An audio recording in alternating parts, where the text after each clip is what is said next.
ఓం గం గణపతియే నమః. శ్రోతలకు నమస్కారం. మన ఛానల్కు స్వాగతం. శ్రీ మహాగణపతి పురాణం 22వ భాగం. రచన తాడంకి వెంకట లక్ష్మీ నరసింహరావు గారు. గణపతి ప్రసాదం కావేరి. అగస్త్య మహర్షి భారతదేశపు దక్షిణ భాగంలో ఆశ్రమమును నిర్మించుకొని గురుకులమును నిర్వహించేవాడు. కొన్ని సంవత్సరముల పాటు ఆ ప్రదేశంలో వానలు కురియలేదు. ఫలితంగా జీవులందరూ నీటికై కటకటలాడసాగారు. అగస్త్యులు వారు కైలాసమునకేగి గంగాధరునకు తన ప్రాంతమందలి నిర్జల స్థితిని వివరించి జీవనాధారమైన జలమునకై అభ్యర్థించారు. అంతట గంగావతి వారి ప్రార్థనను మన్నించి మహర్షి కమండలములను సుధామయ జలముతో నింపి ఆ జలమును నదిలో వదలమని, తత్ఫలితముగా జీవజలములూరునని సూచించాడు. ఆ కమండలంలోని జలమును మహేశ్వరుని ప్రసాదముగా స్వీకరించి కైలాసపతికి ప్రణమిల్లి దక్షిణ భారతావని వైపు ప్రయాణం సాగించారు అగస్త్య మహర్షి. దేవేంద్రునికి ఈ విషయం తెలిసి కినిసి ఆ అమృత జలములను మానవులకు లభించకుండునట్లు ఒక పన్నాగం పన్నాడు. వాని ప్రార్థనపై భోళాశంకరుని కుమారుడు గణపతి కాకి రూపముగా వచ్చి అగస్త్య మహర్షి చేతిలోని కమండలమును సునిశితమైన ముక్కుతో పొడిచి చేతుల నుండి జారునట్లు చేశాడు. ఫలితంగా సుధామయ జలములు చుక్క అయినను మిగలక నేలపాలైనాయి. అర్ధాంతరంగా జరిగిన ఈ సంఘటనచే మహర్షి ప్రయత్నం నిష్ఫలమైనది. విషయమంతటిని అగస్త్య మహర్షి వివరించంగా గజముఖుడు కనికరించి ఆ కమండలమును నీటితో నింపాడు. ఈ జలములను మహర్షి నదిలో ప్రోక్షణ చేయగా వర్షములు సమృద్ధిగా కురిసినవి. ఆ నది ఉప్పొంగినది. జనుల హృదయములు జీవజలములతో ఉప్పొంగినవి. ఆ నది జీవనది అయినది. పవిత్రమైన సప్తనదులలో గంగేచ యమునై చైవ కావేరి ఒకటిగా పేర్కొనబడినది. ప్రసిద్ధమైనది. దక్షిణ భారతదేశమున కది దక్షిణ గంగా దాక్షిణ్యము గల గంగా అయినది. అది గణపతి మహాప్రసాదం. ఆ నదీ తీర ప్రాంతములలోని సంగీత సాధకుల గాత్రములు వికసించుచున్నవి. ఆ నదీ ప్రాంతములకు ఇరువైపులలో పుణ్యక్షేత్రములు వెళ్ళి విరిసినవి. ఆ ప్రాంతపు భూములన్నీయు సస్యశ్యామలములు అయినవి. వ్యాపార కేంద్రములు విరివిగా వెలువడినవి. ఆ మహానది దేవేరి కావేరి.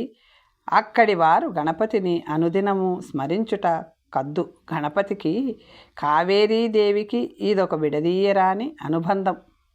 గణపతిని పూజించిన శ్రీరాముడు రావణాది రాక్షస సంహార నిమిత్తమై లంకారాజ్యంపై దండయాత్రకి బయలుదేరిన శ్రీరాముడు సాగర తీరాన్ని సమీపించాడు. సాగరాన్ని దాటి ఆవలి వైపునున్న లంకకి చేరడానికి సేతుబంధనం తప్ప వేరే గత్యంతరం లేదని సుగ్రీవ జాంబవంతాది వానర ముఖ్యులు రామునికి సూచించారు. మహాసముద్రం మధ్యన వారధి నిర్మించినా అది నిలుస్తుందా? తన వంశస్థుడైన సాగరుని అనుగ్రహం కోసం ప్రార్థించాడు రాముడు. సాగరుడు దయతలచలేదు. రాముడు ఆగ్రహంతో ధనుష్టంకారం చేశాడు. ఆ శబ్దానికి ముల్లోకాలు గజగజలాడిపోయాయి. సముద్రుడు ఉనికిపోతూ సముద్ర మధ్యమున ప్రత్యక్షమయ్యాడు. శ్రీరామ, సగరవంశ శిరోభూషణ విజయోస్తు. నీ వెంటనున్న వానరసేనలో నీలుడు అనే పుణ్యాత్ముడున్నాడు. అతడు బ్రహ్మవరప్రసాదితుడు. సాగర మధ్యంలో వారధి నిర్మించడానికి ఉపయోగించే ప్రతి శిలాజాలను ముందుగా నీలుని హస్తస్పర్శ చేయించినచో ఆ శిలలు సముద్ర జలమునందు మునిగిపోకుండా తమ సహజత్వానికి భిన్నంగా జలములపై తేలి నిలబడగలవు. ఆ విధంగా వారధి నిర్మించి లంకను చేరి రావణునిపై విజయం సాధించు. విజయోస్తు అని పలికి శుభాశీసులు అందించి అదృశ్యుడయ్యాడు సాగరుడు. అంతట శ్రీరాముడు సాగరునికి మనస్సులోని కృతజ్ఞతలు తెలుపుకొని సారథి నిర్మాణానికి అనుమతి ఇచ్చాడు. సుగ్రీవ జాంబవంత అంగద హనుమంతాది వృక్ష వానర వీరులు పెద్ద పెద్ద పర్వతాలను సైతం పెకలించి తెచ్చి నీలుని చేత వాటిని స్పర్శింపచేసి సముద్రంలోకి వాటిని విసరసాగారు. మహాపర్వతాలు సైతం వాటి సహజత్వానికి భిన్నంగా సముద్ర జలాలపై తేలి సహకరించడం చేత అనతి కాలంలోనే రామసేతు నిర్మాణం పూర్తయింది. వానరులంతా ఉత్సాహంతో రాముని కోసం చూశారు. రాముడు అక్కడ కనిపించలేదు. ఏమయ్యాడు రాముడు? ఎవరికి చెప్పకుండా ఎట్లు వెళ్ళాడు? ఏ రాక్షసుడో అదృశ్యంగా వచ్చి రాముడిని అపహరించుకుపోలేదు కదా? రామచంద్ర ప్రభు, ఎక్కడున్నావు తండ్రి అన్న వానరుల అరుపులు ఆర్తనాదాలతో ఆ ప్రాంతం హోరెత్తిపోయింది. అప్పుడు హనుమంతుడు ఆకాశానికి ఎగిరి నలుదిక్కులా పలికించి సమీప దూరంలో ఉన్న ఒక గుహలో నుంచి బయటికి విరజిమ్ముతున్న ప్రకాశాన్ని గుర్తించి శ్రీరాముడు ఆ గుహలో ఉన్నాడని గ్రహించి, మన ప్రభువు అదిగో అక్కడ ఆ గుహలో ఉన్నాడు, మీరంతా ఇక్కడే ఉండండి, నే వెళ్ళి విషయం తెలుసుకువస్తాను అని చెప్పి ఒక్క గెంతున ఎగిరి ఆ గుహ ముందు వాలి లోపలికి తొంగి చూశాడు. హనుమంతుడు ఆ మరుక్షణం వాయుపుత్రుడు చెప్పలేనంత విస్మయానికి లోనయ్యాడు. ఆ గుహలో మట్టితో స్వయంగా తయారు చేసిన మహాగణపతి ప్రతిమని భక్తి శ్రద్ధలతో దుర్వాంకురాలతో పూజిస్తున్నాడు శ్రీరాముడు. అతని ప్రక్కనే సోదరుడు లక్ష్మణుడు పూజకి అవసరమైన వివిధ పుష్పాలను, పత్రిని, దుర్వాంకురాలను అన్నగారికి అందజేస్తున్నాడు. వారి ప్రక్కకినే ఆసీనుడై ఉన్న అగస్త్య మహర్షి మంత్రాలు, గణపతి నామాలు చదువుతూ వారి చేత సమంత్రకంగా వినాయక పూజ జరిపిస్తున్నాడు.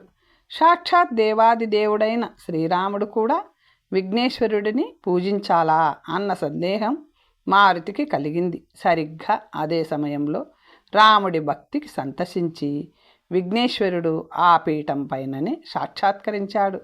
రామ, నీకు నాకు రూప నామ భేదాలే తప్ప ఆత్మభేదం లేదు. అయినా లోకాచారాన్ని పాటించడం భగవంతుడికైనా తప్పనిసరి అని చాటడం కోసం భక్తితో నన్ను పూజించావు. ఒకప్పుడు నా చేత శృంగభంగం పొంది నిర్మలుడైన అగస్త్య మహర్షి వచ్చి నీ చేత ఈ పూజ జరిపించడం నాకు చెప్పలేనంత సంతృప్తినిచ్చింది. రామా, జరగబోయే సంగ్రామంలో నీకు అడుగడుగునా తోడుంటాను. యుద్ధంలో సంభవించే విఘ్నాలన్నీ నా అనుగ్రహంతో తొలగిపోతాయి. నీవు విజయలక్ష్మిని వరిస్తావు. నీవు ధనుష్టంకారం చేసిన ఈ ప్రాంతం ధనుష్కోటిగా ప్రసిద్ధమవుతుంది. రామా, నీవు నిర్మింపజేసిన ఈ వారధి సేతుబంధం పేరిట ఈ కలియుగాంతం వరకు సముద్రం లోపల నిలిచి ఉంటుంది. విజయోస్తు రామ, శుభమస్తు అని పలికి అదృశ్యుడైనాడు మహాగణపతి. ఆ విధంగా అటువైపు వారధి నిర్మాణం జరుగుతుంటే ఇక్కడ రాముడు వారధి నిర్మాణానికి విఘ్నాలు రాకుండా ఆ విఘ్నేశ్వరుడిని పూజించి ఆయన అనుగ్రహాన్ని పొందాడు. రావణ యుద్ధంలో అడుగడుగునా ఎన్నో ఆటంకాలు, విఘ్నాలు, ప్రమాదాలు వచ్చినా వాటన్నింటినీ అధిగమించి రాముడు విజయం సాధించాడు. ఆ అవతార పురుషుడైన శ్రీరాముడు కూడా వినాయకుడిని స్వయంగా పూజించి ఆ విఘ్నేశ్వరుడి ప్రప్రథమ పూజార్హతను లోకానికి చాటాడు. మహాగణపతి పురాణం గణపతికి గణాధిపత్యం గురించి తెలుసుకుందాం. గజాననం భూతగణాది సేవితం కపిస్థజం భూఫలసార భక్షణం ఉమాసుతం శోక వినాశకారకం నమామి విఘ్నేశ్వర పాద పంకజం. గజాననుడిని అత్యంత భక్తితో పారవస్యంతో తన శ్రావ్య కంఠస్వరంతో స్తుతించిన సూత మహర్షి శౌనకాది మునుల వైపు సాదరంగా చూస్తూ గణపతి దేవుని ఖ్యాతి 14 భువనాలలోనూ వ్యాపించగా షణ్ముఖుడు పుట్టిన నాటి నుంచే రాక్షస సంహారం గావించి, దేవేంద్రుని గర్వభంగం గావించి, తారకాసురుడిని సంహరించి, దేవసేనా నాయకుడిగా ముల్లోకాల్లో విశేష ఖ్యాతి గడించాడు. ఇలా తమ ముద్దుల తనయులిద్దరూ త్రిలోకవాసుల పూజలు అందుకుంటున్నారు. ఆది దంపతులకి, ముఖ్యంగా పార్వతీదేవికి చెప్పలేనంత సంతోషాన్నిచ్చింది. ఆ సంతోషాన్ని ఆమె తన భర్త దగ్గర వ్యక్తం చేస్తూ, ప్రభు, మన కుమారులిద్దరూ సర్వసమర్థులయ్యారు. ఇక ఆ ఇద్దరిలో ఎవరు మహాసమర్థులో నిర్ణయించి వారికి గణాధిపత్యం కట్టబెట్టడం సముచితం కదా అని సూచించింది పుత్ర ప్రేమతో పార్వతీదేవి. అన్నాడు సూత మహర్షి. సౌనకముని ఉలిక్కిపడి, అదేమిటి మహర్షి, గణపతికి మునిపే విఘ్నాధిపత్యం ప్రథమ పూజార్హత కట్టబెట్టారు కదా అని ప్రశ్నించాడు ఆశ్చర్యంతో. అది విఘ్నాధిపత్యం అంటూ సూతుడు నవ్వి, ఇది గణాధిపత్యం, అది వేరు ఇది వేరు. గణాధిపత్యం అంటే సమస్త రుద్రగణములపై, సమస్త భూత ప్రేత పిశాచాది క్షుద్రగణములపై, పంచభూత గణములనబడే పృథ్వీ, జలము, అగ్ని, వాయువు, ఆకాశములపై, తూర్పు, ఆగ్నేయ, దక్షిణ, నైరుతి, పడమర, వాయువ్య, ఉత్తర, ఈశాన్యములను, అష్టదిశలు, ఆయా దిశాధిపతులపై ఆధిపత్యమే గణాధిపత్యం. ఇట్టి గణాధిపత్యం ఎవరు పొందుతారో వారు ఈ విశ్వమంతటికీ అధిపతి అవుతారు. సమస్త భూతగణములు వారి అధీనంలో ఉంటాయి. వారినొక్కరిని భక్తితో పూజించి ప్రసన్నం చేసుకున్న వారికి ఈ భూతగణములు శుభయోగములను అనుగ్రహిస్తాయి.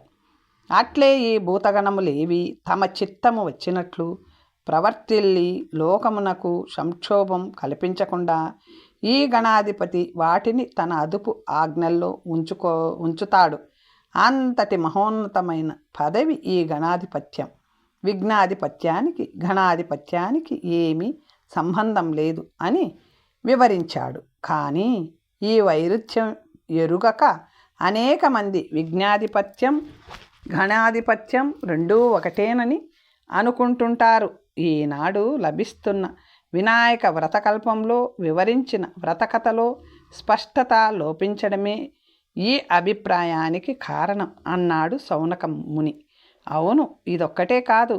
పార్వతి నలుగుపిండితో వినాయకుడిని చేసి ప్రాణం పోసినట్లు, అతనికే శివుడు గజశిరస్సుని అతికించి గణాధిపత్యం కట్టబెట్టినట్లు, అట్టి గణపతిని చూసి చంద్రుడు నవ్వినట్లు, ఆయన ఉదరం పగిలి ఉండ్రాళ్ళు బయటికి దొర్లినట్లు, అప్పుడు పార్వతి చంద్రుణ్ణి శపించినట్లు, ఇలా వేరువేరు సందర్భాల్లో జరిగిన కొన్ని సంఘటనలను ఒకే చోట చేర్చి ఈ వ్రతకథని కొందరు ప్రచారం చేయడం వల్ల ఒకదానితో మరొకటి పొంతనలేని విషయాలు ఈ కథలో ఇమడక అనేక అనుమానాలకు ఆస్కారం ఏర్పడింది.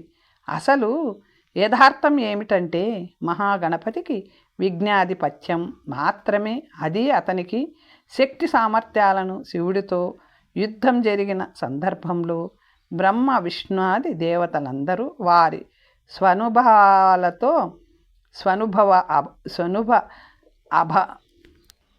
స్వానుభవాలతో గ్రహించిన మీదటే ఆ పదవిని కట్టబెట్టారు. ఆ తదుపరి ఎందరో అసురులను సంహరించి దేవతలు మానవులెందరికో వరాలు అనుగ్రహించి తల్లిదండ్రులైన పార్వతీ పరమేశ్వరులు, సోదరుడు కుమారస్వామి కూడా వరాలని అనుగ్రహించి తన శక్తి సామర్థ్యాలను నిరూపించుకున్నాడు. గణపతి గణాధిపత్యం సందర్భం నాటికే దేవతలు, మానవులు, ఇతర జీవులన్నీ గణాధిపుడి విగ్రహాలని ప్రతిష్ఠించి పూజిస్తున్నారు. కొన్ని చోట్ల భక్తుల అభ్యర్థనల మేరకు గణపతి స్వయంభువై వెలిశాడు అన్నాడు సూతుడు. నిజమే, ఇందరి చేత పూజింపబడుతున్న గణపతి సామాన్యుడి వలె చంద్రదృష్టికి బలి కావడం హాస్యాస్పదం. అసలు ఇన్ని విధాలుగా తన సమర్థతని నిరూపించుకున్న గణపతికి గణాధిపత్యం ప్రకటించడానికి బదులు కొడుకులిద్దరి సామర్థ్యాన్ని పరీక్షించమని పార్వతి భర్తని కోరడమే విచిత్రం అన్నాడు సౌనక ముని. విచిత్రం కాదు, అదే విశేషం, వినండి అని తదుపరి వృత్తాంతాన్ని వివరించసాగాడు సూతుడు. పార్వతి కోరిక విని పరమేశ్వరుడు మందహాసం చేసి, నిజమే, కుమారులిద్దరూ వారి వారి పుట్టుకతోనే వారి వారి విశిష్టతలను ముల్లోకాలకు చాటుకున్నారు. ఇద్దరిలో ఏ ఒకరిని మనం ఎంపిక చేసిన రెండో వారికి మనస్తాపం కలగవచ్చు. అంతేకాదు, పరమేశ్వరుడు తన పుత్రుడికి ఘనాధిపత్యం కట్టబెట్టిన స్వార్థపరుడని లోకం నిందించవచ్చు. కనుక సర్వదేవత సమక్షంలో ఆ ఇద్దరిలో ఎవరు మహాసమర్థులో నిర్ణయించి జయము పొందిన పుత్రునికే ఘనాధిపత్యం ప్రసాదిస్తాను అని చెప్పాడు. అనంతరం ఒక శుభదినం నాడు కైలాసంలో బ్రహ్మ విష్ణాది దేవతలను, సప్తఋషులను, నారదాది మహర్షులను ఆహ్వానించి మహాసభ ఏర్పాటు చేశాడు. మహాశివుడు, త్రిలోకవాసులారా, సృష్టి స్థితి లయములను 3 కార్యములందు సృష్టి స్థితి అనునవి అశాశ్వతములు. వాటిని లయము చేసుకును నా మీద ఈ సృష్టి స్థితుల కోసం ఉద్భవించిన ప్రకృతి గణములు, వికృతి గణములు రక్షణ బాధ్యత ఉన్నది. ఇప్పుడు ఈ సమస్త విశ్వగణములకు అధిపతిగా ఒక్కని నియమించవలేనన్న ఉద్దేశంతో మిమ్మల్ని అందరినీ సమావేశపరిచాను. గణాధిపతి అనేది అలంకారప్రాయమైన పదవి కాదు. బ్రహ్మదేవుని సృష్టికి కారణమైన పంచభూత గణములను, విష్ణుదేవుని స్థితి పోషణములకు కారణమైన ఇంద్ర, వరుణ, అగ్ని, వాయువాది అష్టదేవతలు, వారి అనుచర గణములను, లయకారకుడైన రుద్రునికి సహకరించు రుద్రగణములు, భూత ప్రేత పిశాచాది గణములను నియంత్రించి ఈ సమస్త విశ్వమును శాంతి సౌభాగ్యములతో ఉంచువాడే సమస్త గణములను అదుపాజ్ఞల్లో ఉంచుకొని లోకరక్షణ చెయ్యగలవాడే గణాధిపతి. ఇట్టి మహత్తరమైన గణాధిపతి పదవిని చేపట్టడానికి సమర్థులు ఎవరో సూచించండి అని ప్రకటించాడు పరమేశ్వరుడు. మహేశ్వరుని మాటలు ఆలకించిన వారందరూ మౌనం వహించారు. అవును, మరి గణాధిపతి బాధ్యత ఎటువంటిదో శివుడు అంత స్పష్టంగా వివరించిన తరువాత అంత పెద్ద బాధ్యతను స్వీకరించే సాహసం ఎవరు చేస్తారు? అలాంటి సామర్థ్యం ఎవరికుంది? సృష్టి స్థితి లయకారకులైన బ్రహ్మ, విష్ణు, మహేశ్వరుల అధీనంలోనున్న ఆయా గణములను, అంటే 14 భువన భాండములు, వాటి చుట్టూ నెలకొన్న అసంఖ్యాక గ్రహములను, అండపిండ బ్రహ్మాండ భాండములను అదుపు ఆజ్ఞల్లో ఉంచుకోగల ఆ గణాధిపత్య సామర్థ్యం ఎవరికుంది? సభలోని వారందరూ అలా మౌనంగా ఆలోచిస్తుండగా ఒక్కసారిగా దేవసేనాధిపతి, తారకాది రాక్షస సంహారి, పరమేశ్వర ప్రియపుత్ర షణ్ముఖ, జయహో జయహో అన్న నినాదాలు ప్రతిధ్వనించాయి. సభాసదులందరూ హర్షధ్వనులు చేస్తుండగా మయూర వాహనంపై సభలోకి ప్రవేశించాడు షణ్ముఖుడు. ఆ మయూర వాహనం వేగానికి ఉత్పన్నమైన ప్రభంజనానికి కైలాసమే క్షణం పాటు అటూ ఇటూ ఊగినట్లు ఉంది. సభాసదులందరూ అబ్బురపడుతుండగా షణ్ముఖుడు తాను అధిరోహించి వచ్చిన మయూరాన్ని ఒక ప్రక్కన నిలిపి తాను క్రిందికి దిగి పార్వతీ పరమేశ్వరులను సమీపించి వారి సరసన ఆసీనుడయ్యాడు. ప్రచండ వేగంతో ప్రయాణించగల మయూర వాహనాన్ని కలిగిన వాడు పుట్టిన క్షణమునే క్రౌంచ పర్వతాన్ని వ్రక్కలు చేసి రాక్షసులను సంహరించినవాడు, ఇంద్రుని వజ్రాయుధమును త్రిప్పికొట్టినవాడు, పుడుతూనే ఓంకారాది వేదములను ప్రవచించిన మహాపురుషుడు, తారకాది అసుర సంహారకుడు, పరమేశ్వర ప్రియపుత్రుడు కుమార షణ్ముఖుడే గణాధిపత్యమునకు అర్హుడు. జయహో కుమార, జయహో, జయ జయహో అంటూ పెద్ద పెట్టున నినదించారు సభాసదులు. అలా నినాదాలతో కైలాసం మార్మోగుతుండగా మూషిక వాహనంపై నెమ్మదిగా కదులుతూ నిశ్శబ్దంగా సభలోకి ప్రవేశించాడు గణపతి. ఆ లంబోదరుడి భారీ కాయాన్ని, అతన్ని మోస్తున్న అల్పజీవి మూషికాన్ని చూసి కొందరు జాలిపడి అయ్యో పాపం అనుకున్నారు. అంతలో గణపతి తన వాహనాన్ని ఒక ప్రక్కన నిలిపి దిగి మరొక వైపు నుంచి పార్వతీ పరమేశ్వరులని సమీపించి మాతాపితులకు వందనములు అంటూ చేతులు జోడించి నమస్కరించాడు. ఆహా ఆహాహా అనేశారు సభాసదులు ప్రశంసంగా. అప్రయత్నంగా. అంతట వినాయకుడు బ్రహ్మ వైపు తిరిగి సృష్టికర్తకు ప్రణామములు అని నమస్కరించాడు. సభికులు మళ్ళీ హర్షధ్వనులు చేశారు. ఈసారి వినాయకుడు చేతులు జోడించి విష్ణుమూర్తికి నమస్కరిస్తూ జగన్నాథుడికి వినయాంజులు అంటూ నమస్కరించాడు. ఓహో, ఏమి వినయం, ఏమి భక్తి అనుకున్నారు సభాసదులు. అంతటా వినాయకుడు సభాసదుల వైపు తిరిగి సభికులకు వందనం, అభివందనం అంటూ నమస్కరించాడు. మరుక్షణం ఆ మహాసభ కరతాళ ధ్వనులతో దద్దరిల్లిపోయింది. విఘ్నాధిపతి వినాయక జయహో జయహో, విద్య వినయ గుణ సంపన్న పార్వతీ ప్రియనందన జయహో జయహో అన్న నినాదాలు కైలాసమంతటా ప్రతిధ్వనించాయి. క్షణంలో పరిస్థితి అలా తారుమారైపోయేసరికి విస్తుబోయాడు సన్ముఖుడు. సరిగ్గా ఆ సమయంలో సన్ముఖుడి పార్శ్వదులైన విశాఖుడు, శాఖుడు, నైఘమాక్షుడు పెడబొబ్బలు పెడుతూ హరోం హర జరభా శరభ శరవణభవ హరోం హర అని అరుస్తూ సభలో ప్రవేశించి షణ్ముఖుని చెంత నిలిచి సభాసదులను ఆవేశంతో చూస్తూ, మా ప్రభు దేవసేనాని ఈ షణ్ముఖుడే ఘనాధిపత్యమునకు అర్హుడు. మా ప్రభువుకి తోడుగా మేము యావత్తు దేవతా సైన్యము అండగా ఉన్నాం. వేరెవరైనా సరే మమ్ము జయించి ఆ ఆధిపత్యమును స్వీకరించవచ్చు. హరం హర హర హర అంటూ సవాలు విసిరారు.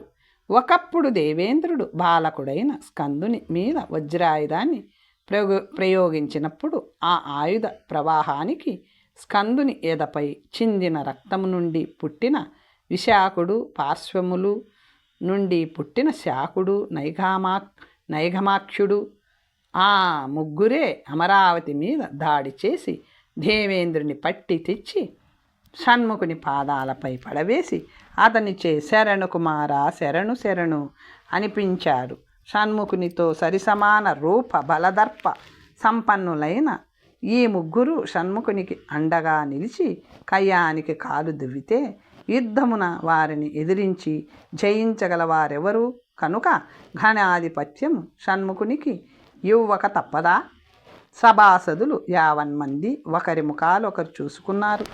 ఇంతలో గణపతి సోదరులైన 20 మంది గణపతులు నిశ్శబ్దంగా సభలోకి ప్రవేశించి మహాగణపతికి అండగా అతని సరసన మౌనంగా నిలబడ్డారు.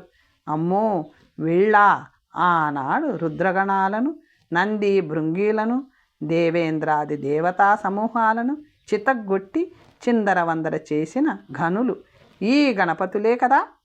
ఇక బ్రహ్మనే ముక్కుపట్టి ఉక్కిరి బిక్కిరి చేసి గరుత్మంతుణ్ణి గిరగిరా తిప్పి వైకుంఠంలో పడేలా విసిరి పారేసిన ఈ మహాగణపతిని భండాసుర, అనలాసుర, మూషికాసురాదులను తానొక్కడే ఒంటరిగా ఎదిరించి వారి పీచ మడిచిన ఈ మహాగణపతిని ఎదిరించి నిలవగలవారు ఈ జగత్తులో ఎవరైనా ఉన్నారా? లేరు కనుక ఆ ఆధిపత్యము ఈ మహాగణపతికే ఇవ్వక తప్పదు అనుకున్నారు సభాసదులు. అప్పుడు శంకరుడు సభాసదులను తేరపార చూస్తూ, మీలో వేరెవరైనా గణాధిపత్యం ఆశిస్తున్నారా అని అడిగాడు.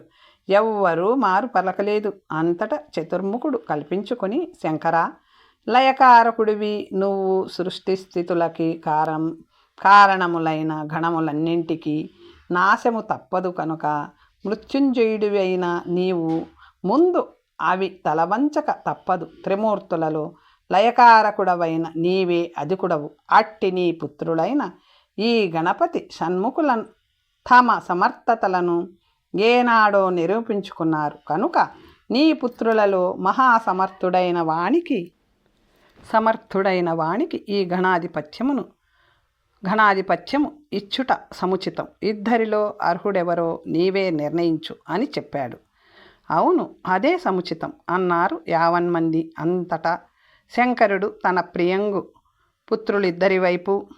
ప్రియపుత్రులిద్దరి వైపు చిరునవ్వుతో చూస్తూ, కుమారులారా వినండి. ఈ ముల్లోకములలో పుణ్యనదులు కానీ తీర్థములు కానీ మొత్తం 3,50,00,000 ఉన్నాయి. ఆ తీర్థములన్నింటా మీలో ఎవరు ముందుగా స్నానములు ఆచరించి వస్తారో వారికి ఘనాధిపత్యం లభిస్తుంది అని తెలియజేశాడు. తండ్రి మాట పూర్తి అవుతుండగానే షణ్ముఖుడు తన మయూర వాహనంపై తీర్థయాత్రకు వేగంగా వెళ్ళిపోయాడు. కానీ లంబోదరుడు ఊబకాయుడైన గణపతి తన మూషిక వాహనం మీద వేగంగా ప్రయాణించలేడని, అతనికి ఓటమి తప్పదని అందరూ భావించి అయ్యో గణపతి అనుకున్నారు జాలిపడుతూ. అయితే గణపతి ఏమాత్రమూ దిగులు చెందలేదు. తాఫీగా నడుచుకుంటూ తల్లిదండ్రుల ముందుకు వెళ్ళి చేతులు జోడించి వారికి నమస్కరించాడు.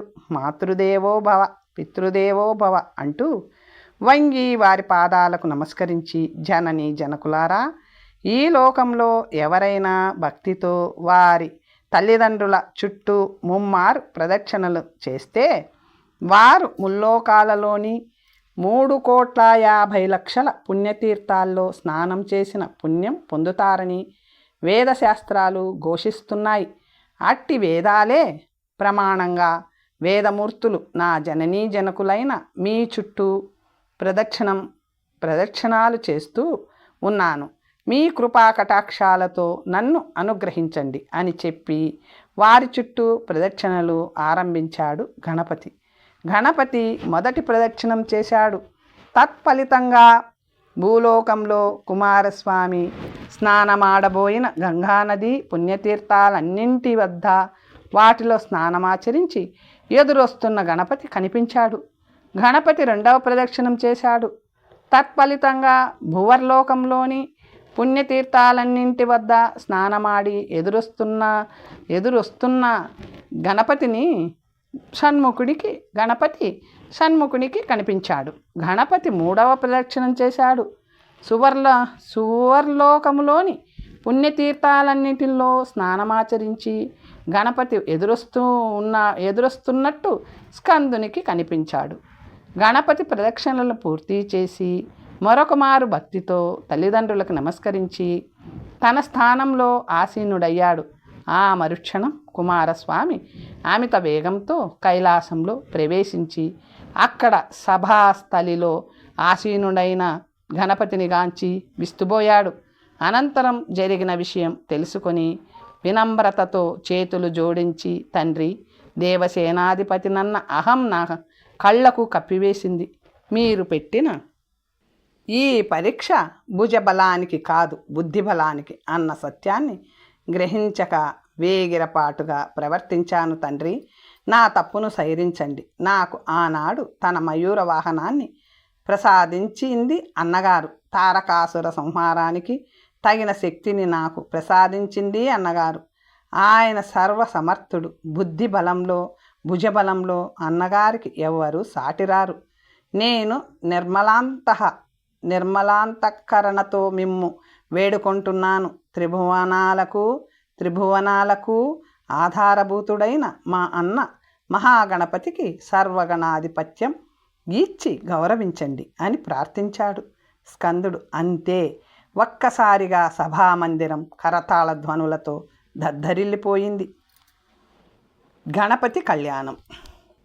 అంతలో నారదుడు కల్పించుకొని, శుభం శుభం, పోటీదారుడైన తమ్ముడే తనంత తానుగా అన్నకి పట్టాభిషేకం జరిపించమని కోరిన తర్వాత ఇక అడ్డు అభ్యంతరం ఏముంటుంది, ఎవరికుంటుంది? కాకపోతే అంటూ నసిగాడు. ఏదో మెలిక పెడుతున్నావు, నీ అభ్యంతరం ఏమిటి నారదా అని అడిగాడు మహావిష్ణువు చిరునవ్వుతో. నారదుడు కూడా నవ్వుతూ, అభ్యంతరం కాదు నారాయణ, లోకాచారం. ఈ విఘ్నేశ్వరుడు బ్రహ్మచారి, మరి వివాహితుడు కానివాడు ఘనాధిపత్యం ఎలా స్వీకరిస్తాడు? ఇది శాస్త్ర సమ్మతం కాదు కదా అన్నాడు. గణాధిపత్యం ఎలా స్వీకరిస్తాడు? ఇది శాస్త్ర సమ్మతం కాదు కదా అన్నాడు. నిజమే అన్నాడు నారాయణుడు తల పంకిస్తూ.